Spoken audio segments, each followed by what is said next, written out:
Hello, this is Dr. Brian Weiss, and we're continuing the series on questions and answers on YouTube, and have more answers today. I want to talk a little bit about our workshops, my workshops, because this is actually a question. Question from John Young wrote, Dear Dr. Weiss, if I go to your workshops, do I have any chance to experience a past life? And the answer to this is yes. In all of my workshops, they become highly experiential, because my goal, one of the goals, in addition to teaching, is to allow people to have their own experiences. And these are often experiences of past lives. I try to remove anxieties and fear and try to increase understanding, because through understanding you can remove symptoms, you can feel happier, and by removing fear, then we can really reach our potential. So all of my workshops now are very experiential. The full-day workshops have 2 past life experiences, and there are other exercises as well. Now with Australia coming up very quickly, and Chicago and Toronto and New York State at Omega and other workshops, it's important to know this. Highly experiential and open to everybody. You do not need to be a therapist to come. So the answer to the question is yes, of course, that's one of the goals of the workshops, that you have your own experiences. And I encourage everybody to come if you can.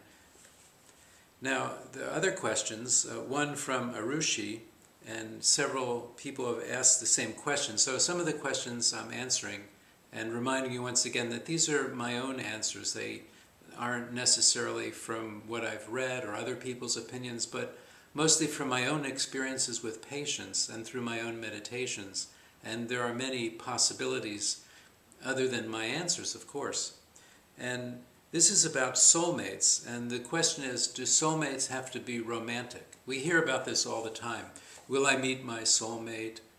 When? How does it work? Well, I think there's destiny involved. You will meet your soulmate, and it may be romantic.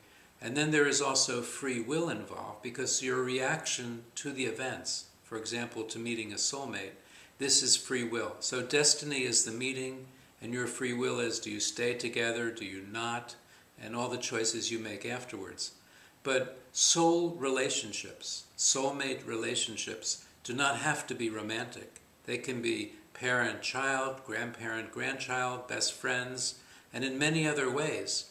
We actually have more, I would say, families of souls, rather than just one soulmate. We have many soulmates, and we're being connected all the time. Sometimes it's for very brief periods of time. It can be for minutes or days or weeks, and this short amount of time can change one's life incredibly. Or you may be with a soulmate for 50 years or 60 years or longer. It's not the time that's important, it's the lessons that are learned and the directions and the reminders that happen when soulmate encounters happen. So the answer is there are many soulmates, not just romantic. A question from Sonia has been asked by many people, and it's about suicides. And again, I'm speaking from my own experiences and not from religious tradition, where there are many interpretations. But to me, there is no place such as hell that is permanent. Sometimes you go to a place where you may think it is this or that, but it's not permanent, because once you understand what is happening in the lessons, everything is light, everything is love and compassion and forgiveness and understanding. So if a person successfully commits suicide, they go to the other side. There may be turbulence there. They may try to get back into their bodies. I've come across this many times, but it's too late if it's a successful suicide. And then the lesson on the other side is, if you have a functioning physical body, and you're here in this earth school to learn lessons, take advantage of that opportunity. Don't leave a healthy body early, because this is not really why we're here. We're here to learn lessons of love, compassion, kindness, understanding, non-hatred, non-prejudice, non-violence, and so on. There are many different types of suicide. I think a suicide of a 95-year-old person with intractable, permanent, severe pain that's not going to have any improvement is very different from a suicide of a person who is perhaps 30 years old and very healthy, but caught up in an embarrassing scandal or humiliated or something like this. And that's not the same thing. The second case of the healthy body has much more in terms of consequences or karma. And I also believe that if it's a suicide because of mental illness, and as a psychiatrist I've come across this concept many times, this is also not as serious because sometimes it is the mental illness that is responsible for the decision. Nevertheless, you can never harm a soul, and that soul will come back to the earth plane to learn its lessons.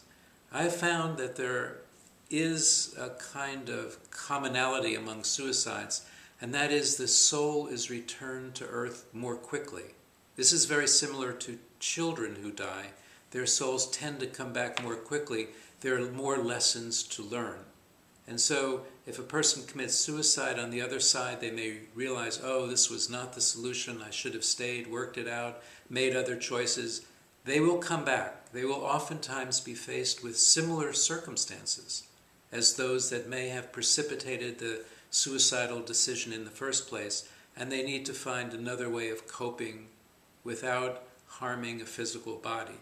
Because this physical body is a gift for us. This is the place, Earth, where in physical bodies we can experience relationships, soulmates, pain, loss, separation, death, illness, great opportunities for soul evolution and growth. And it is not correct to leave these bodies early if we have that choice. And so you just come back again. But the overriding principle is that you can never harm or kill a soul. The soul just returns. There'll be a new body, similar lessons to be learned. Once you master those lessons, you go on and master other lessons. And then eventually you come back to this earth plane voluntarily to help other souls. There are many more questions that have come in, and I thank you for sending these in. Questions about parallel dimensions and parallel universes and other areas that we will look to in the future. But for now, this is the end of this question and answer video. Thank you very much.